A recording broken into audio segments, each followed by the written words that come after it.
Jimbabo.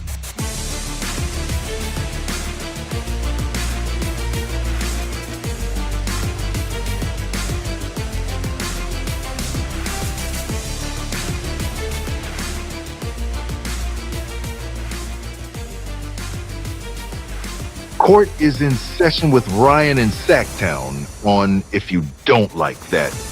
Now, Ryan in Sacktown. Oh, must be Ryno.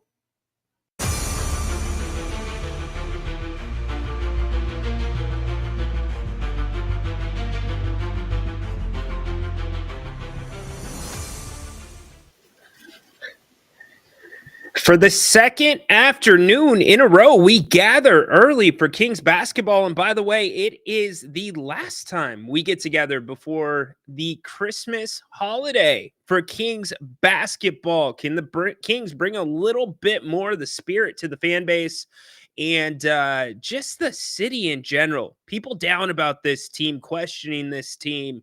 And understandably so. 2 tough losses against the Lakers. The NBA 2-minute report did come out saying the ball should have been awarded to the Kings. With 12.5 seconds left, the ball was off Anthony Davis, not Keegan Murray. Regardless of that, the Kings fall to 13-16 and welcome in the Indiana Pacers, who've won 3 in a row to the G1C. We break it down for you on the other side. Also, we'll hear from De'Aaron Fox after the game. We'll hear from Coach Brown. Want to get back to the soundbite from yesterday's pregame that we never got to. The question that I felt Coach Brown ducked. So we'll get to that and all more. Get in here on the phones. Get in here on the chats. Looking forward to hearing from you. We have got a ton of Kings basketball lined up and teed up for you on the other side. Welcome in to the Kings pregame show on If You Don't Like That. Grant and Ryan break it down. It's Sacktown, we're the crown. Needs to be more aggressive on the offensive end, but this is the time to get Williams, the D-Box. Fox, goodbye. Oh, if you don't like that. If you're the San Francisco 49ers, then you're officially not getting ready for the playoffs today. They have been eliminated from the playoffs. Lots of football going on, lots of things to watch. Appreciate you dialing it in here for the Kings pregame on If You Don't Like That, getting you ready for the Kings and the Pacers today. It's a must win. It's a must win. Usually that doesn't come out of our mouths too early in the season, but they've got to get this one. One more game after this at home against Detroit. Kings 6-10 on their home court. That is almost half of their home schedule this year. Almost half. 6-10 at home. Got a couple reasons for it. We can break it down. We can talk about yesterday's game as well against the Lakers. A lot going on. Don't forget, Jerry Reynolds is with us at the half. Looking forward to having the one and only Mr. Jim Bob Bowley right here on the channel with us. Grant will be here too. We'll talk about the first 24 minutes between these two teams. A lot of history with these two teams. Domantas Sabonis, ex-Pacer. Tyrese Halliburton, ex-King. You know it's important to some of the guys dressing. Now, Domas, game time decision. Questionable with the ankle. Still looking for updates on whether or not he is going to be in the lineup. I have not looked since we started streaming, but that will filter out shortly. And then don't forget the post-game show.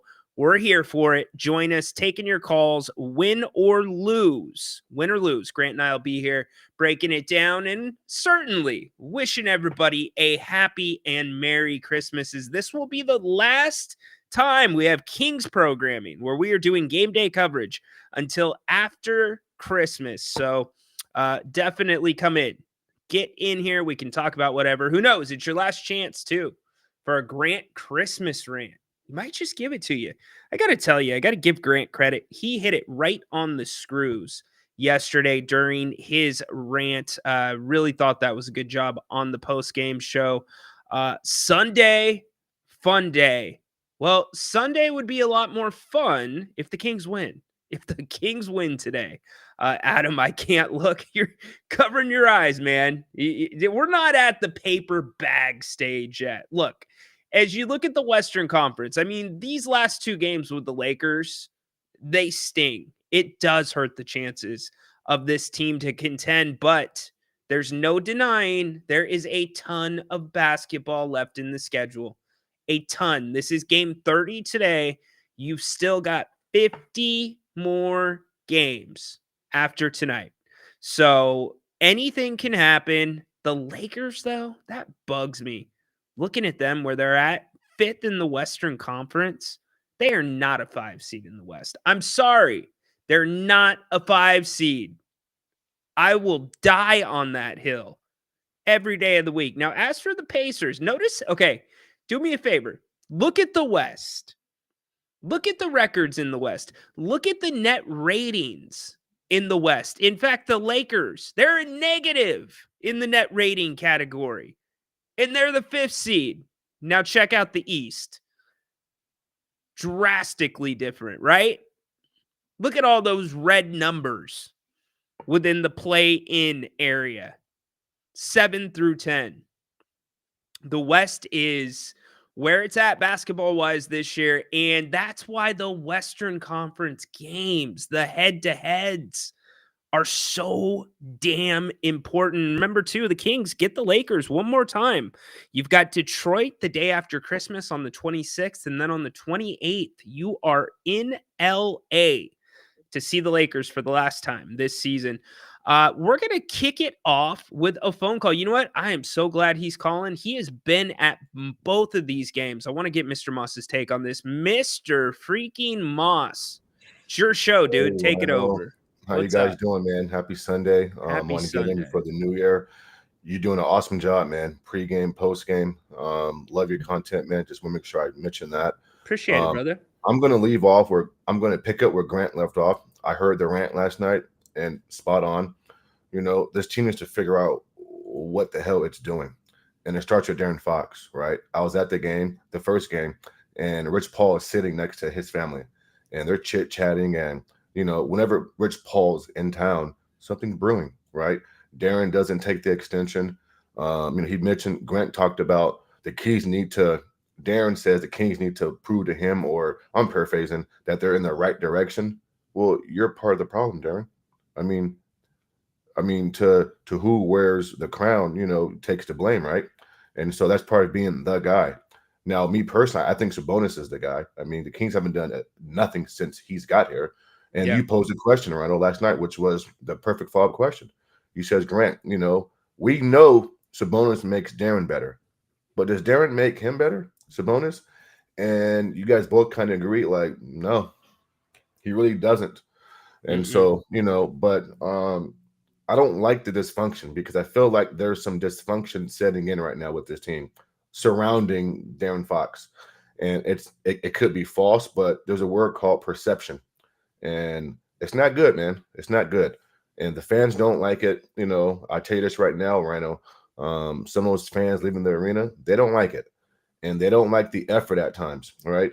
He talked about body language, right? I talked about the same thing, you know, the pouting, you know, the nonchalantness. I mean, the nonchalant, you know, just, you know, you're a leader. You have to lead by example. Even when things are going bad, you have to exclude, you know, good behavior. You know, I know it sounds probably corny, but, you know, this team is going to follow your lead, Darren. And so I know he's been the talk of the town as of late, but he's given credence for us to be talking about this. You know what I'm saying? Yep. I've been to tons of games, Ryno. I've never seen Rich Paul sit courtside next to his wife. Never. Okay? Never. Okay? What the hell is he doing in Sacramento? You know? I mean, come on. And so keep that stuff behind the scenes. That's all I'm saying, right? Listen, don't. What about the podcast? What about the podcast with Draymond? I don't like that either. He called the organization out. Yeah, I don't like it. You keep those things behind the scenes. I mean, we know how Draymond feels about Clutch and his relationship with LeBron and them. And I think, you know, Darren is just, you know, keying, you know, it just, come on, man. I mean, the Kings have been, you know, operating in somewhat of the right way these past couple of years. And now he goes and does that. So I don't know.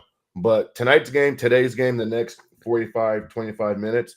The Pacers are a tough little scrappy team. They Like you are. said, they've won They 3 in a are. row, beat the Phoenix Suns. I mean, their Suns are okay, I guess, but this isn't going to be an easy win today. That's why we said splitting with the Lakers was such a big deal. Amen. And then let me close with this, man, because I know it's game day and you're up against it. But you said last night after the post game, you posed a question: are the Kings done? And I'm not sure if you phrased it that way, but Grant do you asked think, me. He asked me, "The King's done." yeah, Ryno, do you really think, even with the 50 games left, obviously the math, it works. They can still get on track, but I don't see anything changing. I don't. Yeah. Listen, they're going to win some games where you say, oh, they're playing great ball, and then they play down to their competition. Guys are inconsistent, and so I don't know. You know what I'm saying? And so, but so you think this is just what it is? They're going to be hovering around 500, and hopefully they get to a playing situation, and if the clock strikes right, they get in. But you don't see them as a certified top 6 seed, huh? I don't think you do. No. Okay. In fact, after the first Lakers game, I started my show on Friday saying, "This is who they are. This is Okay. what this season's going to be. They might go on a 4 or 5 game winning streak, but then they're going to go on a 3 game losing streak. It's all going to be back and forth. They might get into the play-in. If they get into the play-in, who knows? They might make the Mhm. playoffs, but they've shown me nothing, not even before last night. After that first Lakers game, they've shown me nothing through 29 games that said anything's going to be different. This is just And what it's going then to be. last point, and I'll take this question off air. The question has been posing all around social media. The NBA is declining. People aren't watching as much. And the question is, what's the reason? And I'm not trying to be Debbie Downer and pick on Darren, but I think right now is the appropriate time. Like, come on, man. Like as a guy who actually watches this team and roots for them, what I'm saying, to a certain degree, it irks me when the best players do what he's doing. You know what I'm saying? This city has done everything they can possibly do. They go get DeMar DeRozan, a 25-point scorer, taking the load off you. You bring in Sabonis, right? I mean, Tyrese Halliburton was there. You were pouting around him. So what the Kings do, they move him out of town. They bring Right. you a big man who leads the league in rebounds, a great passer, a double-double guy. They bring in DeMar. They bring in Monk. They re-sign Monk. What do you mean if the Kings are trying to win? Of course they are. I mean, this is crazy. And then you go say that and listen, he's acting like a diva, Ryno. Oh, Moss, He's acting like a diva right now. Moss. Hey, if you want to You know? hang around for a few more minutes, you can listen to the drops that we're about to listen to with me. Sure. I'll All listen right. to it off air, but I just want to just make sure I get that vent off, man, Yeah. because it needs to be said. And I think more fans need to come out and put pressure. Either you want to be here or you don't. And don't hold the Kings hostage. You know what I'm saying? Like, if you want to go, then listen, make your trade demand. And the Kings do what's best for your organization, not what's best for him. Trade his butt to Detroit and go get a couple guys. So I don't know, man. I'm just a little ticked off by the the entitlement of this guy. And listen, Darren's a cool. Listen, I met Darren a few times. Cool dude. Cool dude. Yep. Awesome guy, right? I mean, a family guy, good guy. 100%. Stays out of trouble, but we're talking basketball and operating on the court. So, Darren, this isn't personal, but you know what I'm saying? Like, as a basketball player, it's not just basketball, it's a business as well. But I don't want to come across as if I don't like the guy. I'm just calling a spade, and you know what I'm saying? And so that's all this is. But I appreciate you, Ryno. Enjoy the game. I'll be listening to the post game. And again, man, you've had an awesome year. I found your channel this year, man. You're one of the rare guys that I look forward listening to before and after games, man. You're doing an awesome job, man.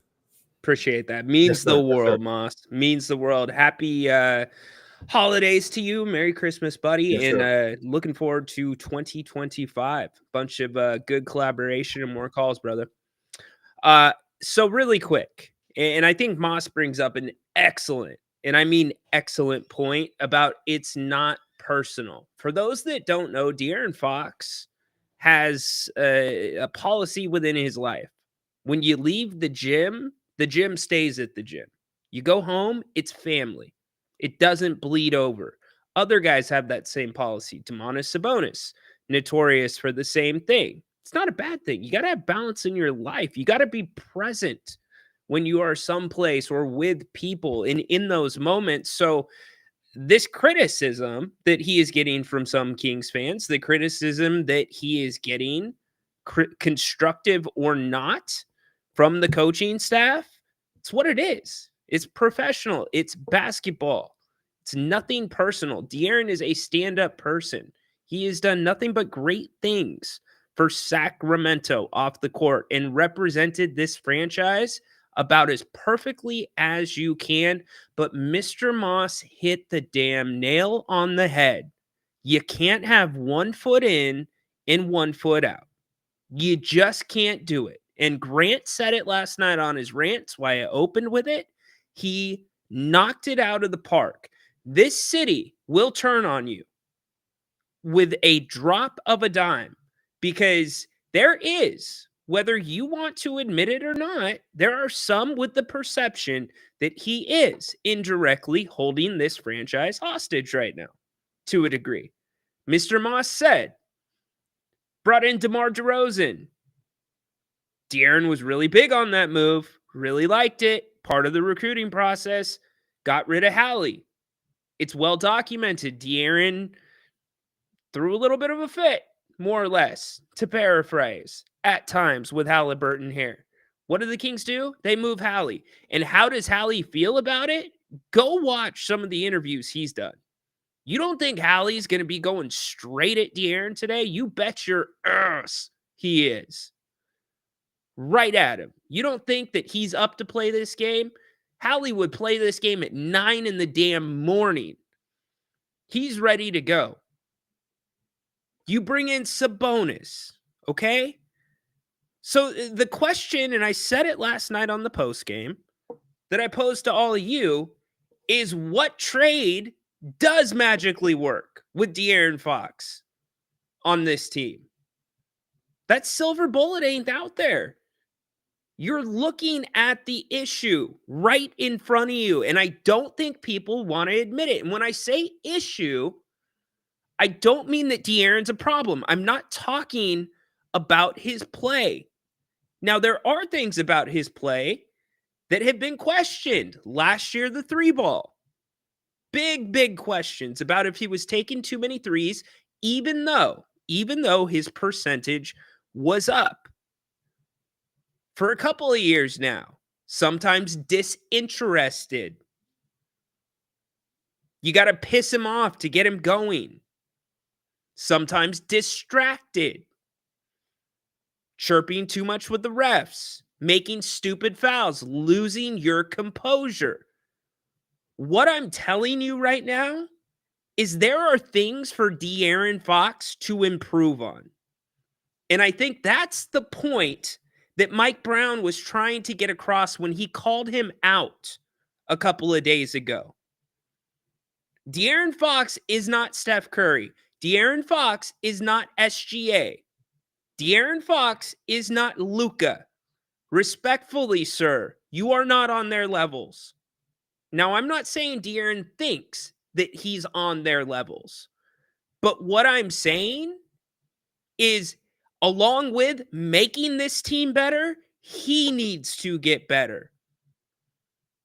So it is a very big ask to not have a full commitment from him. With the other, you take the De'Aaron Fox decision away. The Kings still have big decisions coming up. What about Keegan Murray? What are you going to do there? That's a big decision in this franchise. Because at this point, it looks like this team needs a lot of help. A lot. Not just from one player that can make this thing better. Your bench is thin. There are numerous areas that need to be addressed. Okay? It's going to take something significant to do that. Trading Kevin Huerter, trading Trey Lyles, hell, trading Devin Carter ain't bringing that return back. Okay? It's not. That is all where we were at before the end of the game last night. Let's play some audio last night. I'm going to tell you right now, this thing is on very thin ice. Very thin ice. Not only with the locker room, but with this fan base. This season that's already struggling. I love how Joe Theismann said that. Struggling. This season that's already struggling. All the focus should be there. But now the focus is shifted. You have a distraction in De'Aaron Fox. And I'm not going to say a word about what he says. I'm going to let you make your own observations about what was said in the post game. Here we go. Here's the first clip.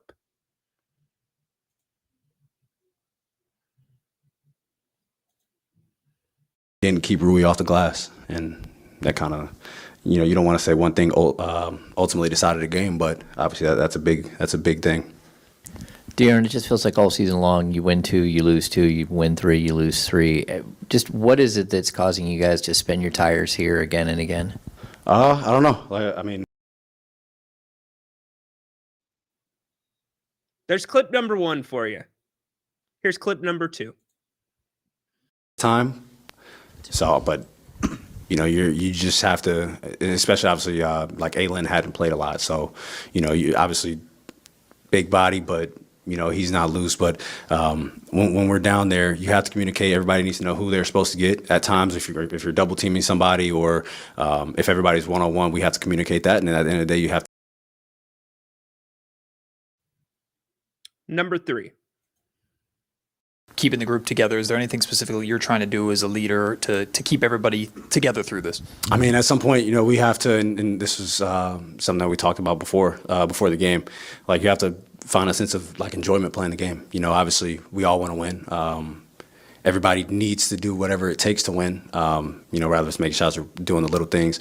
But at some point, you have to have enjoyment winning or enjoyment playing, and then. You enjoy playing with each other. You enjoy going out there and doing the hard things, and then comes winning. Like, there's never been, or at least not too many teams haven't been happy, or smiling, playing with each other, knowing that you have each other's back, knowing that, if you get beat, you have somebody behind you that's going to take care of their business, and then that guy has trust in the guy behind him, and then it's a snowball effect with that. So you have to enjoy playing the game, period, and then you have to enjoy playing with each other. And I think, we have to find that. All right. Here's what I took away from those 3 sound bites. You called out your coach. You called out your teammates. And you've said that there's problem with this team. This team's not happy. And let me break it down to you. Let me put it in practical terms. Alex Len shouldn't have been in the game. I shouldn't have gotten dunked on and posterized the way I did by LeBron James, because there should have been a guy behind me helping.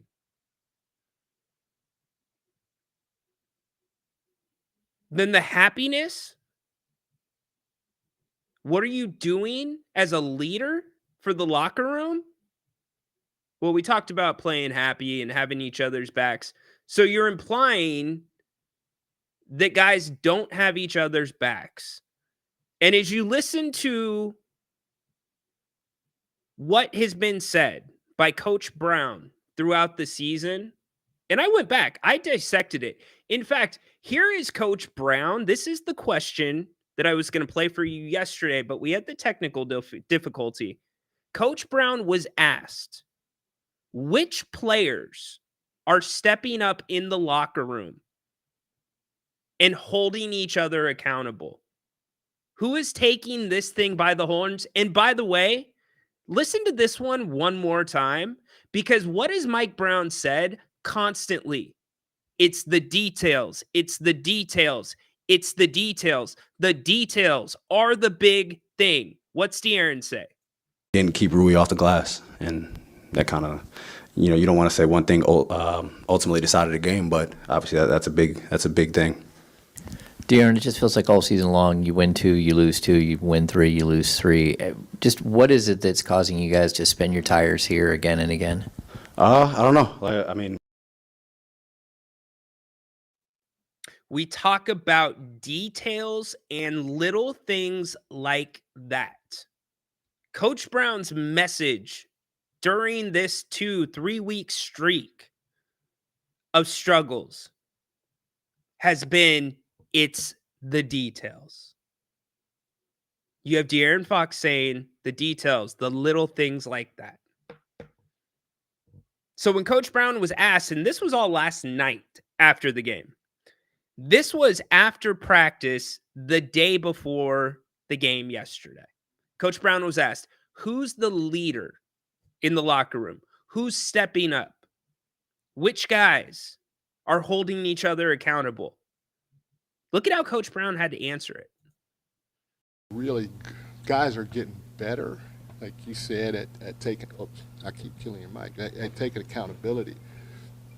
It's hard to go tell your peer or to hold your peer accountable. Because if I'm gonna hold my peer accountable, hey, I gotta make sure I step up and I say, hey, I'm wrong, I gotta be better, and end it that way, but then go be better. I gotta be able to do that in order to tell you, you gotta be better. So that is probably one of the hardest things that I've seen players over the years have to try to figure out and or do, is how do I hold my teammate accountable? Because it ain't always going to be, hey, Brendan, you got to be better, man. Sometimes, you got to be better. Come on. And so you may take that personal and get mad at me, and it's a risk that I got to take, just like with Fox. I'm going to be on Fox because I know how great he can be. But if I'm on him, anybody that gets that has something on him hard all the time, they can take that personal. They may not like it, and they may get tired of me quicker than normal. But it's a chance sometimes in a leadership role you have to take. And it's a tricky situation for guys to figure that part out. And guys are getting better with it, but it's extreme. Do you realize what's going on? This is now, and this is my take, and this is based off of talking to my sources. This is based off of talking to people around the team, people that cover the team. This is what's been happening behind the scenes. Notice how Coach Brown said not one person in particular is doing it, but he's going to keep riding De'Aaron. He called out De'Aaron a couple days before that. This is now what usually goes on behind the scenes in practices, in film sessions. You keep it in the family. This is now spilled over to the media. This is now being battled in the media.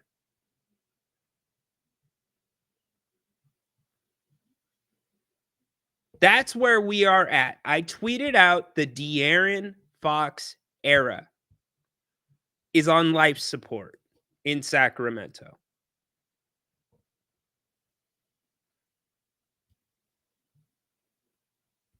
The Kings are saying, hey, De'Aaron, you need to be better. This is my take, not the Kings' take. Nobody has said this. My take. The Kings are saying, hey, De'Aaron, you need to be better. You need to step up. De'Aaron in his camp are saying, you need to put better people around me. The Kings are saying, we put Sabonis around you. We put DeRozan around you.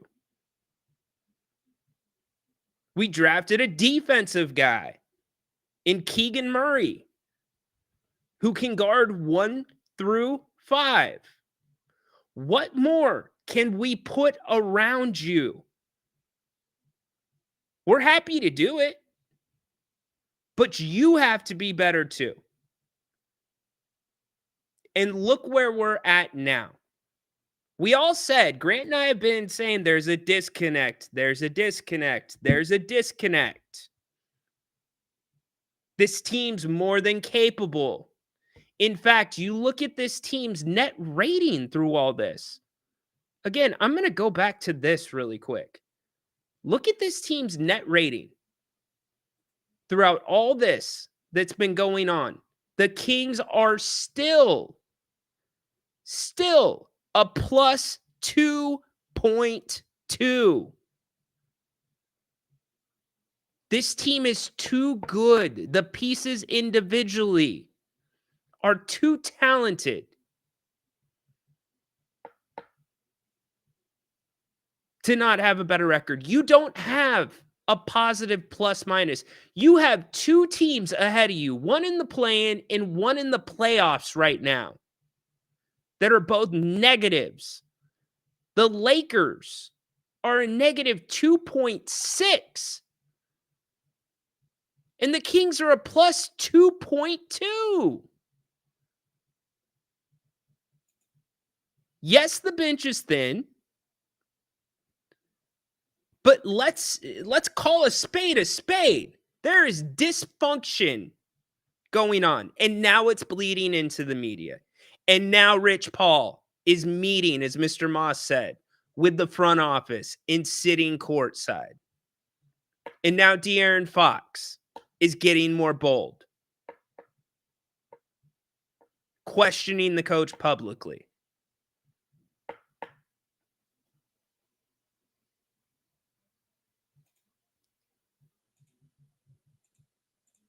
Want Keegan to be good, but he's not that guy. He's that guy defensively. Keegan is that guy defensively. I'm going to go through your chats and put up the Pacers numbers as we continue to talk. If we trade Fox, sell the damn team. All right. How can you be happy with not winning? Dennis, this team is not 5-24, dude. They're 13-16.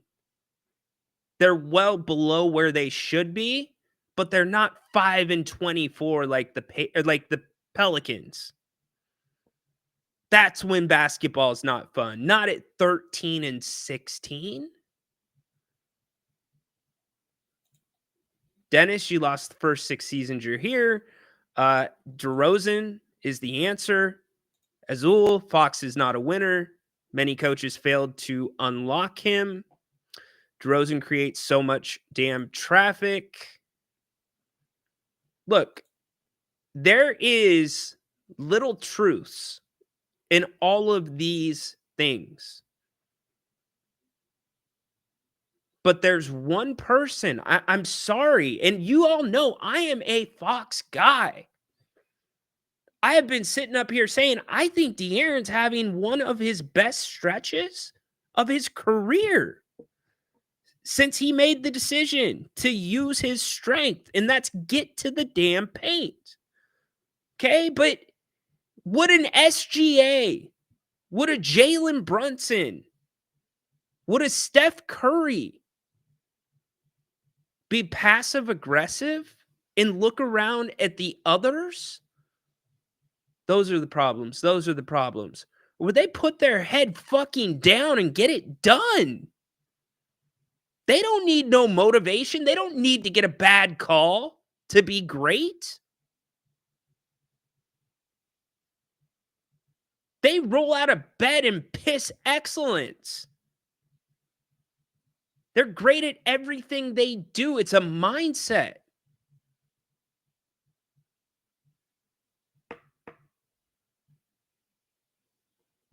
It's different. It's consistent. Here in Sacramento, it's been inconsistent. So if we're going to go with the narrative that De'Aaron Fox is the face of this franchise,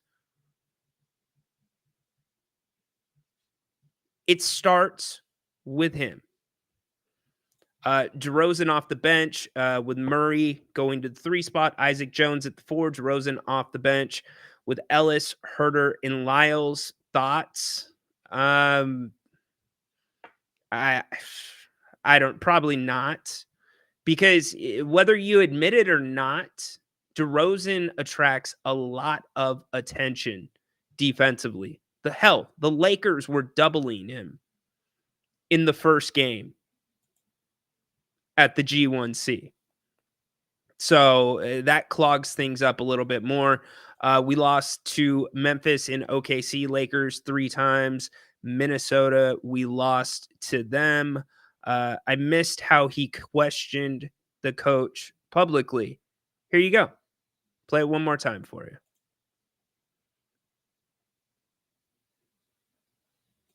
Time. So, but you just have to, especially obviously like Aylin hadn't played a lot, so you obviously big body, but he's not losing. You got to speak basketball talk. You got to understand these guys will never come out and say coach shouldn't have had Alex Len in.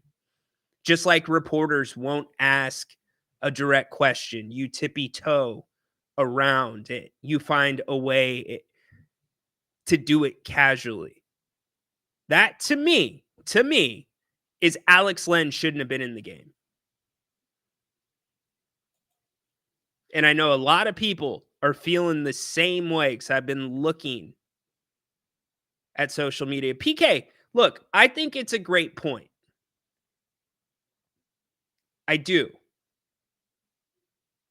I'm not saying Mike Brown's been flawless with how he's ran this thing this year. Mike Brown has his own share of responsibility. But what I am saying is it very much appears your franchise player and your extended coach are not on the same page. That's what it appears like. I will give Coach Brown credit in this sense, that they went away from the DHO. He started Monk, and I didn't think starting Monk was the answer to the problem, but I did say if you ran more of a pick and roll offense in conjunction with starting Monk, now we're talking. You might be getting somewhere. And through those first 5 games, that's what the Kings were doing. And for whatever reason, in these last 2, maybe it was because of the way the Lakers were defending. They were packing the paint. Obviously, Anthony Davis was having a damn block party over the last 3 days.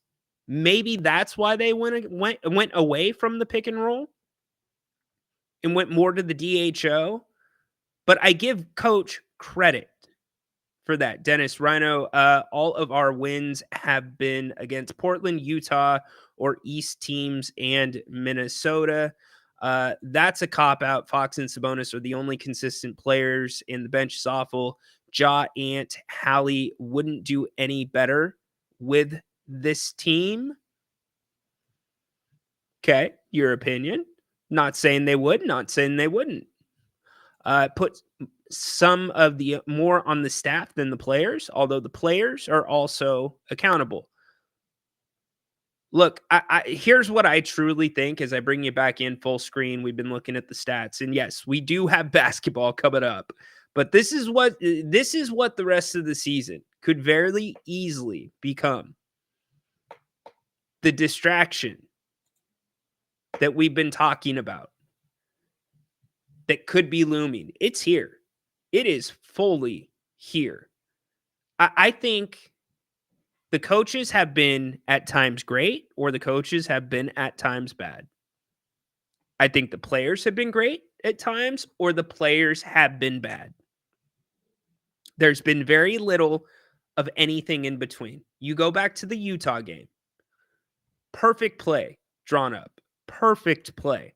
DeMar just dropped the ball. Or excuse me, not Utah, Denver. DeMar just dropped the ball. It was a perfect play. By the way, Domantas Sabonis in the lineup tonight for the Kings. He's going to give it a go. Aaron Naismith, he is out. He is out tonight. Also, that's the only guy that they're missing. The other 2 we already knew about. So yes, you've got a full Kings team tonight. Trey Lyles also available. Keegan Murray also available. So it's a big one. By the way, a couple of random stats that I did pull looking at differences with this team. 21st in contesting shots in the NBA. 21st in the NBA at contesting shots.